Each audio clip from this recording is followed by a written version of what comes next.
저는 이제 지난 3월달, 4월달 2달 동안 우리 주은이네 애기 이연이를 돌보는 일을 했습니다. 2돌이 안 되는 어린아이를 이제 아침에 데려와서 저녁까지 또 먹이고 입히고 기저귀 갈고 놀아주고 잠재우고 돌보는 것이 하루 일과입니다. 소녀를 돌보면서 느낀 점이 있습니다. 얘는 아무것도 자기가 스스로 하는 것이 거의 없기 때문에 모든 것을 의존합니다. 주는 대로 먹고 입히는 대로 입고 또 기저귀를 갈아줘야 합니다.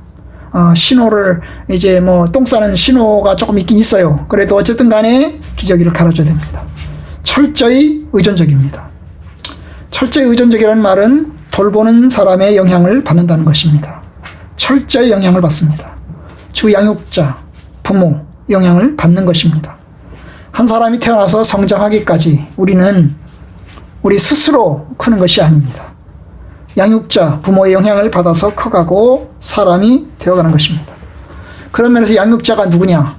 굉장히 중요합니다. 양육자가 어떤 사람이냐? 그것에 따라서 인격 형성이 달라집니다. 부모가 하나님을 경외하면 그 자녀도 하나님을 경외하게 될 것입니다. 이연이가 내려와서 우리는 식사 시간에 기도를 가르칩니다. 물론 집에서부터 가르치고 있죠. 식사 시간에 꼭 하는 걸 가르쳐요. 기도 손 이러면 딱 손 모아요. 그리고 이제 기도를 합니다. 그리고 아멘 하면 얘도 아멘 이렇게 합니다. 여러분 이게 이제 여러분 예수님의 이름으로 기도합니다. 아멘 하면 따라서 하는 겁니다. 만약에 부모가 하나님을 경외하지 않고 기도를 안 가르치면 얘는 기도하지 않을 것입니다. 그냥 먹게 되겠죠.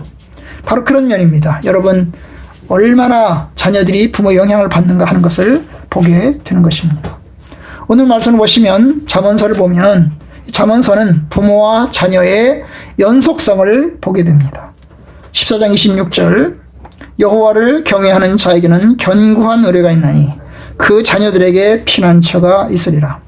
여러분 잠언서는 소위 이제 대조 한 절 한 절이 의미를 가지고 있는데요. 그 한 절 한 절이 대조적인 성격을 가지는 경우가 많습니다. 이 대조는요, 정반대의 대조가 있고 평행적 대조가 있습니다. 예를 들면 정반대적인 대조는 그 25절입니다. 25절은 진실한 증인은 사람의 생명을 구원하여도 거짓말을 뱉는 사람은 속이느니라. 여기 보면 이게 진실한 증인이 있고 거짓말하는 증인이 있습니다. 아주 대조적인 거죠. 그죠? 대조적인 것입니다. 그런데 26절은 평행적입니다. 전반부의 앞의 내용과 후반부의 뒤의 내용이 서로 연결되어 있습니다. 여호와를 경외하는 자에게는 견고한 의뢰가 있다. 여호와를 경외하는 자, 부모입니다. 왜냐하면 그 다음 절이 자녀를 이야기하기 때문에 부모, 여호와를 경외하는 사람에게 견고한 의뢰가 있는데 그 다음에 뭐라고 그랬어요? 그 자녀들에게 피난처가 있을 것이다. 이것이 이제 평행적 대조입니다. 그러면 이 평행적 대조에서는 부모와 자녀를 이야기합니다. 부모는 여호와를 경외하는 사람입니다. 하나님을 경외합니다. 진실로 하나님을 경외합니다. 여러분 하나님을 경외한다는 것은 여러분 하나님을 섬기는 것입니다. 하나님을 섬기는 거죠. 하나님을 두려워하고 그를 예배하고 그를 섬기는 것입니다. 이것은 형식적인 경외가 아닙니다. 그것은 형식적으로 하나님을 의지하는 것이 아닙니다. 진실로 하나님을 두려워하고 진실로 하나님을 의지하고 진실로 하나님을 섬기는 것을 말합니다. 하나님을 경외하는 자, 참으로 어떤 상황 속에서도 하나님을 바라보고 끝까지 하나님을 의지하고 하나님을 예배하고 하나님을 섬기는 사람인 것입니다. 그런데 바로 그 하나님을 경외하는 사람에게 뭐가 있다고요? 견고한 의뢰가 있다는 거예요. 이 견고한 의뢰가 있다는 말이 두 가지 뜻을 가지고 있어요. 하나는 뭐냐면 하나님을 경외하게 되면 하나님께서 그에게 소위 요새가 되어 주신다는 거예요. 요새가 되어 주신다는 거예요. 그를 지켜 주신다는 거예요. 그를 지켜 주신다는 거예요. 여호와를 경외하는 자에게는 견고한 의뢰가 있는데 그 견고한 믿음의 대상인 하나님께서 그를 지켜 주시고 그를 붙들어 주시고 그를 주관해 주신다는 거예요. 응? 바로 그것을 이야기합니다. 그러면 그다음 그 자녀들에게 또한 피난처가 생깁니다. 부모가 하나님을 경외하는데 그 하나님께서 피난처가 되어주시고 하나님께서 그의 지키시는 보호자, 소위 장막이 되어주시는데 그 자녀들에게도 역시 부모처럼 부모가 하나님이 그에게 보호자가 되어주시는 것처럼 그 자녀들에게도 역시 하나님께서 그의 피난처가 되어주시고 돌보아 주신다는 것을 뜻하는 것입니다. 여러분, 그거죠. 그 점입니다. 두 번째 뜻은 뭐냐 하면 여러분, 이 견고한 의뢰가 그가 믿는 대상인 하나님께서 요새가 되어주시는 부분도 있지만 또 하나는 그 하나님을 바라보는 그 믿음, 하나님을 바라보는 믿음, 하나님을 경외하는 자에게는 견고한 믿음이 있다는 거예요. 신실한 믿음이 있다는 거예요. 흔들리지 않고 하나님을 신실하게 섬긴다는 것입니다. 그러면 하나님을 신실하게 섬기면 그 자녀들에게 피난처가 있으리라. 하나님께서 그 자녀를 지켜주시고 돌봐주신다는 거예요. 하나님을 경외하면 하나님께서 축복하시고 그 자녀들을 지키시고 인도하신다는 것입니다. 맞습니다. 부모가 흔들리지 않고 하나님을 경외하고 의지하니 하나님께서 피난처가 되시면서 하나님께서 그 자녀들을 축복하시고 그 자녀를 돌보십니다. 여러분, 하나님께서는 약속하셨어요. 나를 미워하는 자의 죄를 갚되 아버지로부터 아들에게로 3, 4대까지 이르게 하거니와 나를 사랑하고 또 나의 계명을 지키는 자에게는 1000대까지 은혜를 베푸신다. 결국 부모가 하나님을 신실하게 섬기면 하나님께서 자녀를 축복하신다는 거예요. 그 자녀가 비록 부족하고 연약함에도 불구하고 하나님이 참으시고 인내하는 가운데서 그 자녀를 돌보신다는 거예요. 바로 그 점입니다. 여러분, 이게 부모와 자녀와의 연속성입니다. 부모의 믿음을 자녀가 바라보고 나가고 부모가 하나님을 경외하고 하나님을 안식처로 삼아서 신실하게 믿음을 지켜나가는 것처럼 그 자녀들도 역시 하나님을 주로 삼아 신실하게 믿음을 지켜나가는 것입니다. 여러분, 부모는 자녀를 위해서 기도하고 자녀를 위해서 염려합니다. 마치 욥이 자녀를 위해서 일이 있을 때마다 하나님께 기도하고 예배하고 섬기는 것처럼 여러분, 부모는 그렇습니다. 자녀를 위해 기도하고 또 자녀에게 신앙의 권면을 하고 신앙 가운데서 자라기를 늘 염려합니다. 한편 자녀는 부모를 보면서 부모를 본받아서 하나님을 섬겨나갑니다. 아버지 하나님이 나의 하나님이 되고 어머님이 하나님의 나의 하나님이 되시는 것입니다. 저희 성도들의 가정도 그와 같이 되길 원합니다. 여러분들이 하나님을 신실하게 섬겼으니 여러분들의 자녀들이 하나님의 큰 복을 받아 주의 큰 위로가 있기를 진심으로 원합니다.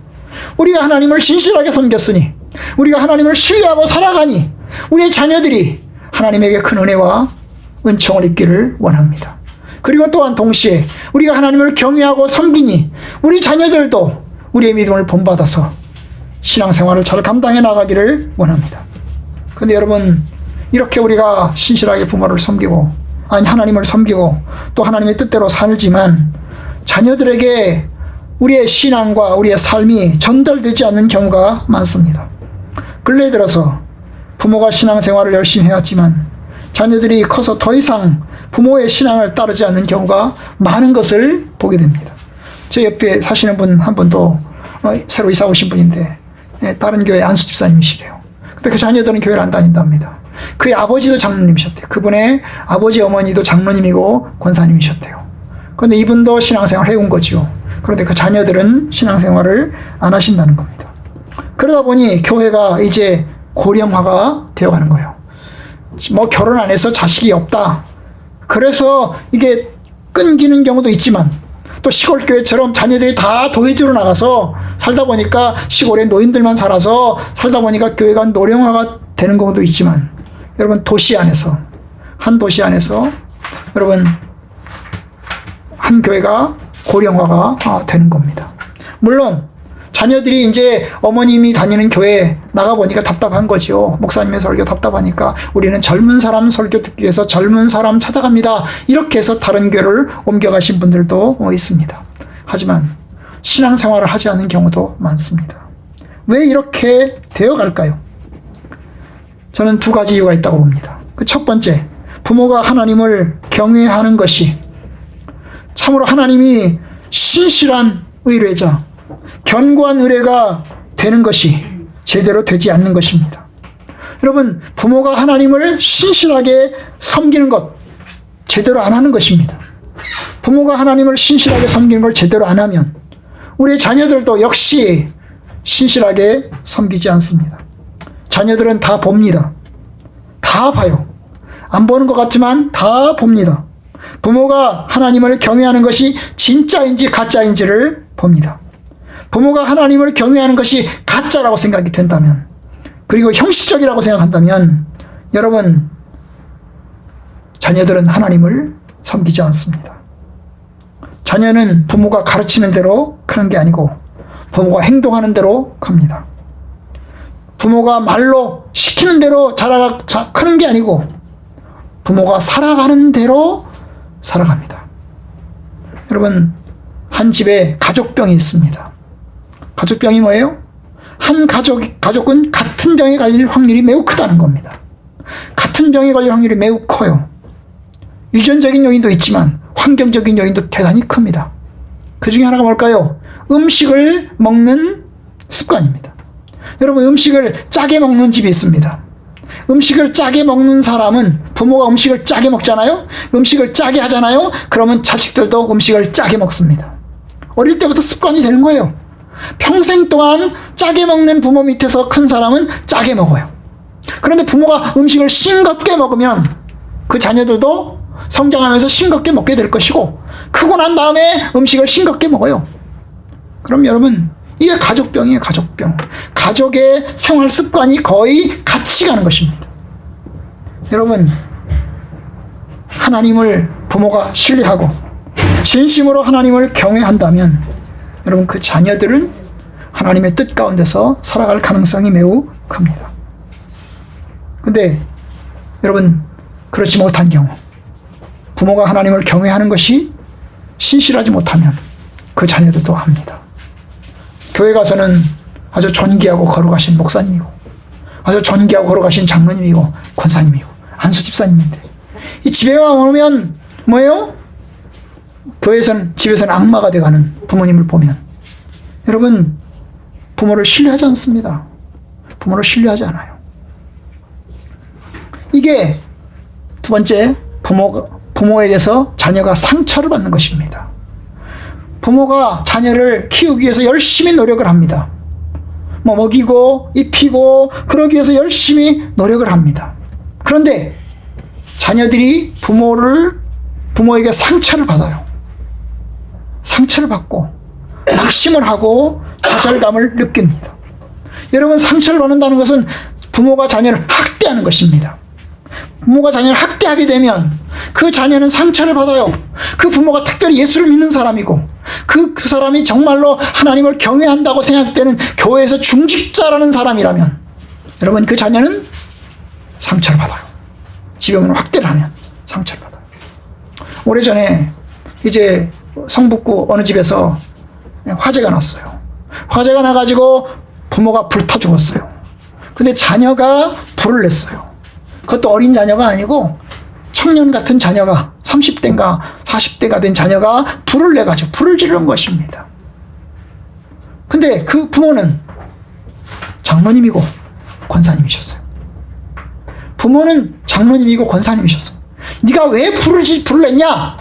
그랬더니 마음속에 분노가 있다는 거예요. 마음에 분노가 있는데 그날따라서 분노에 불이 난 거지요.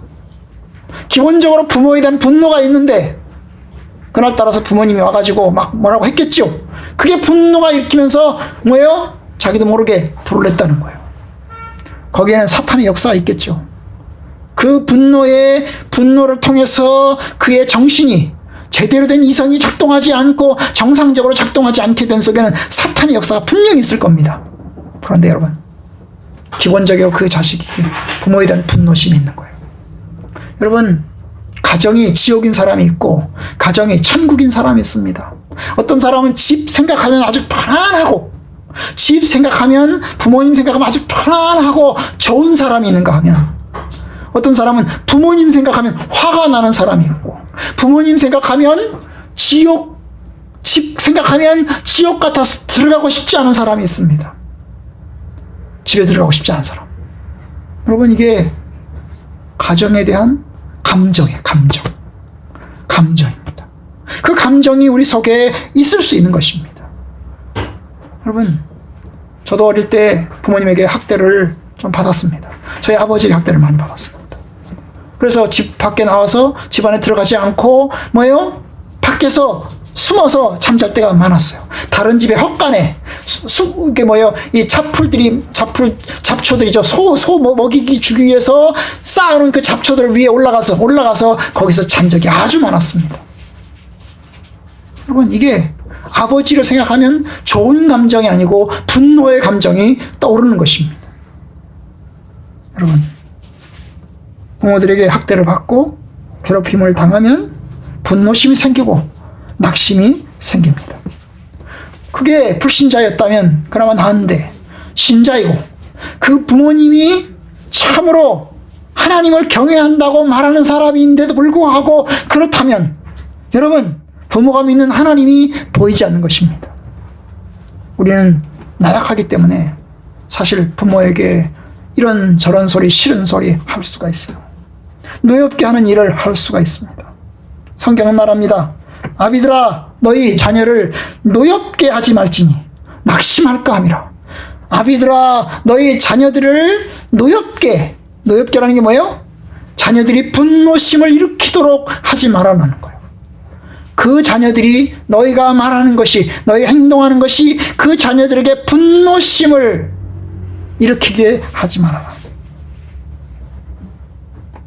여러분, 완전 무결한 부모는 없습니다. 다 연약하고 부족합니다. 말에 실수가 없는 사람이면 온전한 사람이라고 했지만 우리는 다 말에 실수를 합니다. 멀리 있는 사람에겐 예의를 갖추어서 그럴듯한 말, 좋은 말, 편안한 말만 합니다. 그런데 집에 들어가면 가장 가까운 사람에겐 할 말, 안 할 말 다 합니다. 그러다 보니 우리의 약함 때문에 우리가 같이 사는 사람이 상처를 받고 또 우리 자녀들에게 상처를 입힐 때가 많습니다.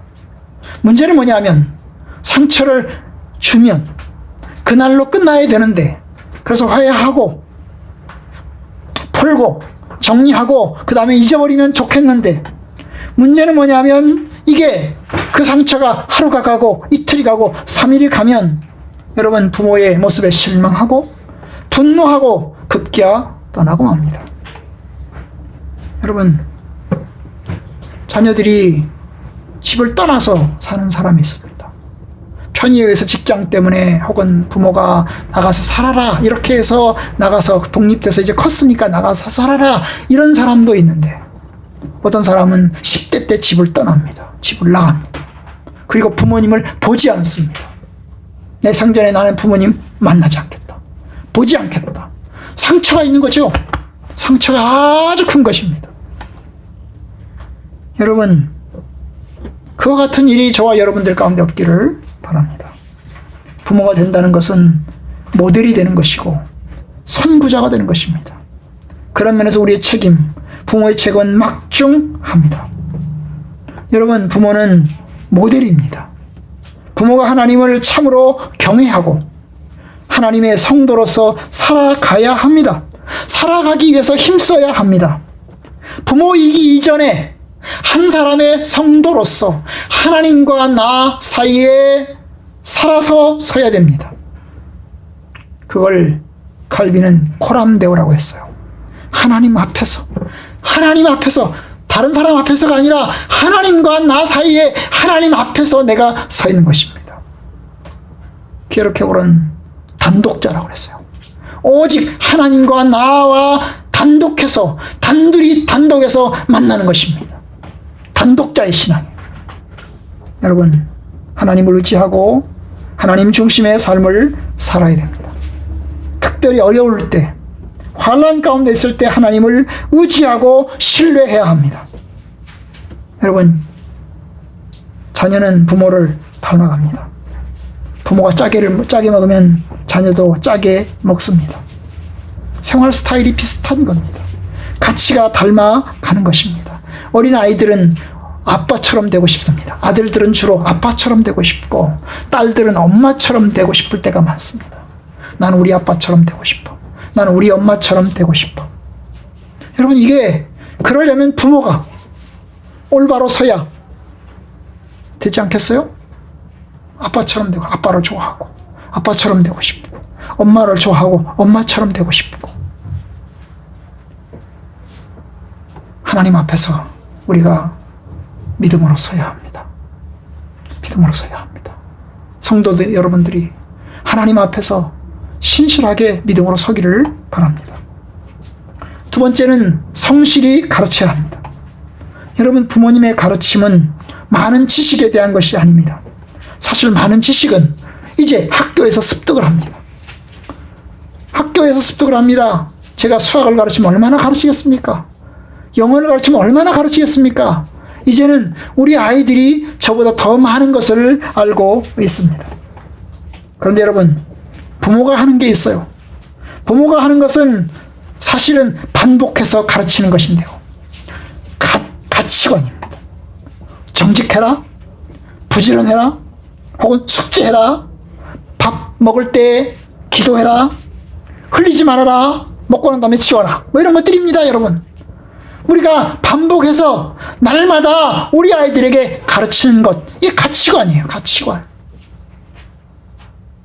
여러분, 그 가치관을 부모로부터 배우는 것입니다. 아, 거짓말하면 안 되는 거구나. 정직해야 되는 거구나. 훔치면 안 되는 거구나. 이걸 어릴 때부터 부모로부터 배우는 것입니다. 여러분, 하나님 중심의 가치관을 우리가 가져야 되고, 그 하나님 중심의 가치관이 형성될 수 있도록 우리 자녀들에게 반복해서 가르쳐야 합니다. 근데 그것은 사실 어릴 때 가르쳐야 됩니다.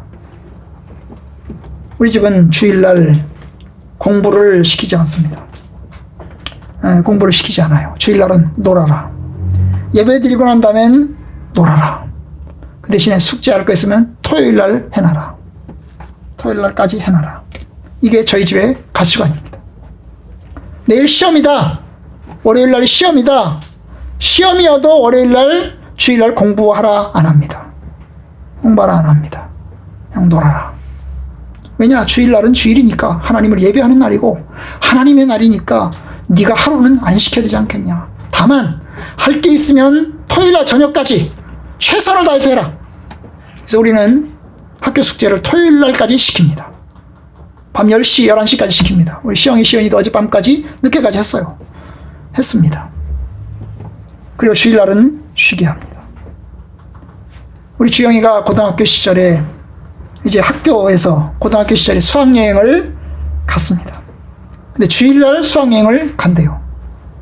그래서 학교에다가 얘기를 했어요. 아니, 왜 주일날 학교에서 수학여행을 가냐? 제주도로 간다고. 왜 학교에서 가냐? 그랬어요. 왜 주일날 가냐? 그랬어요. 그랬더니 학사 일정상 어쩔 수가 없습니다. 학사 일정상 짜다 보니까 어쩔 수가 없습니다. 어? 하여튼 간에 그랬어요. 그래서 우리가 따져서 학교에다 막 뭐라고 그랬어요. 이렇게 할 수 있냐고. 이렇게 하면 그러면 주일날 교회 나가는 사람은 어떻게 하냐고 따졌어요. 죄송하다고 그러더라. 죄송하다고. 그래서 우리는 그렇게 못한다. 그래가지고 이제 주영이가 늦게 주일날 예배 마치고 저녁 늦게 출발해서 수학여행을 합류한 적이 있었습니다. 여러분, 그 아이에게는 무슨 생각이 들을까요?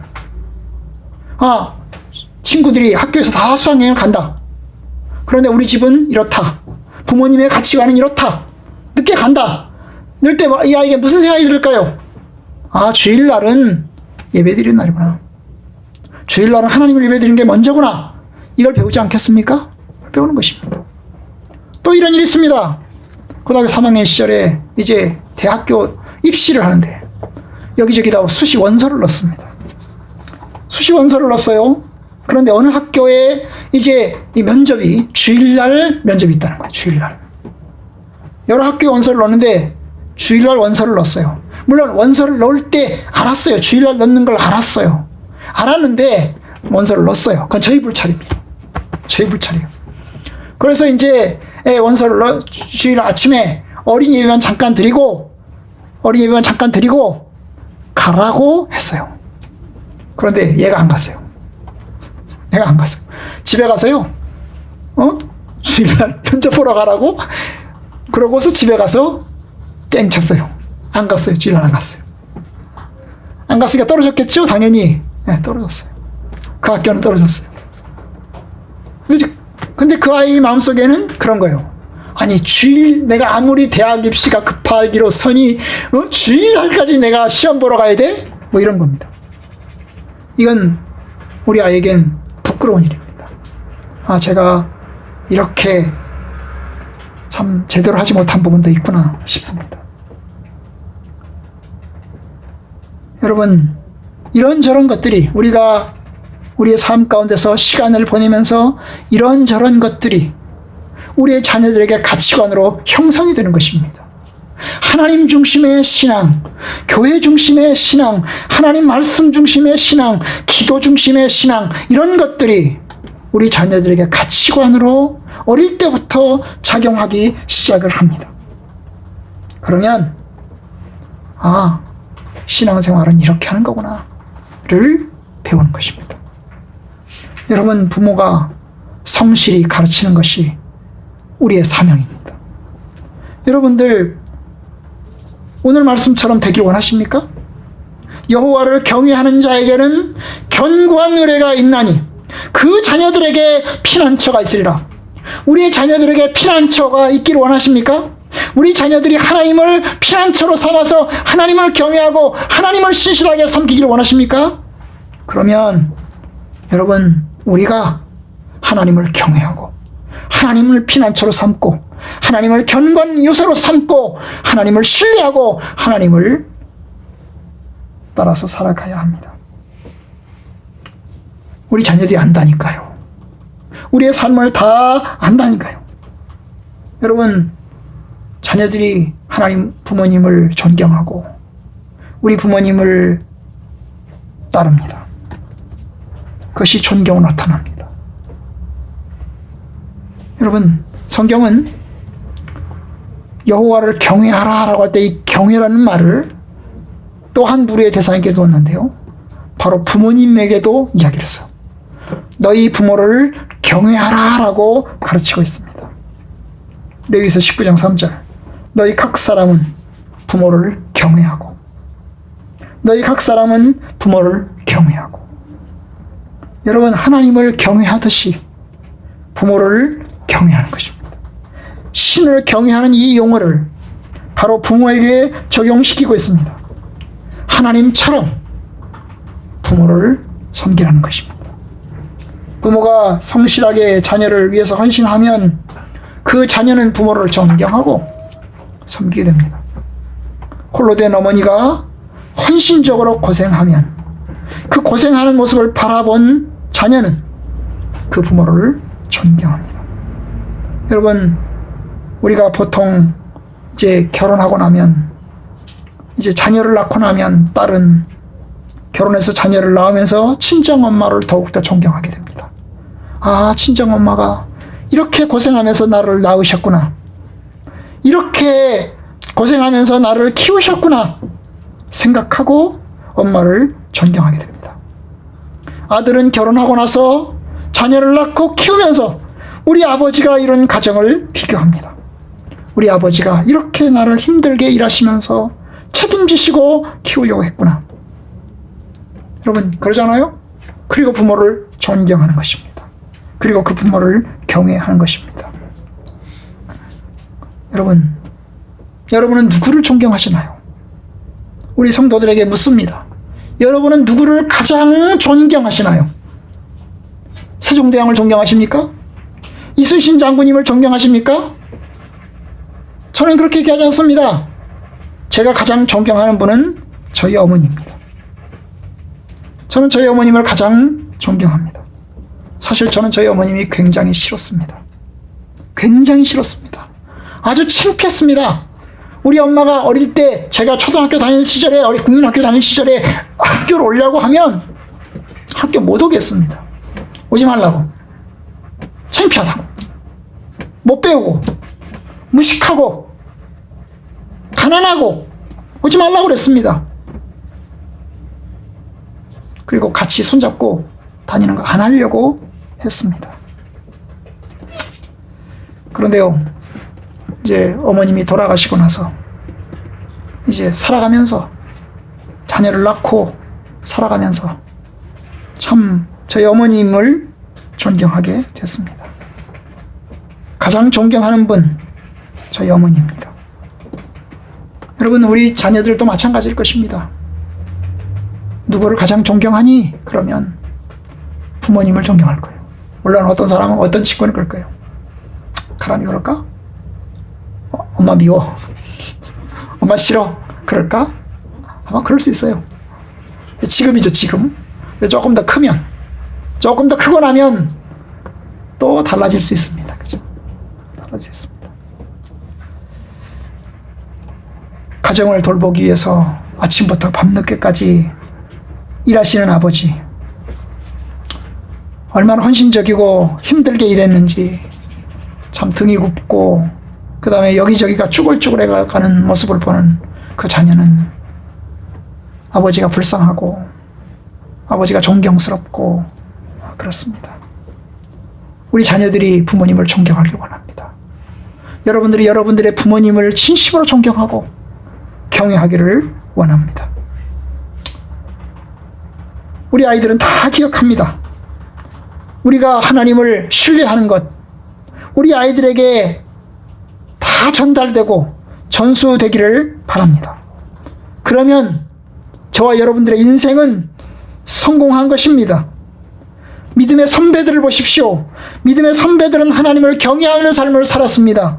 그리고 그 믿음이 그 자녀들에게 전달됐어요. 그것이 진정한 축복이고 그것이 진정한 은혜입니다.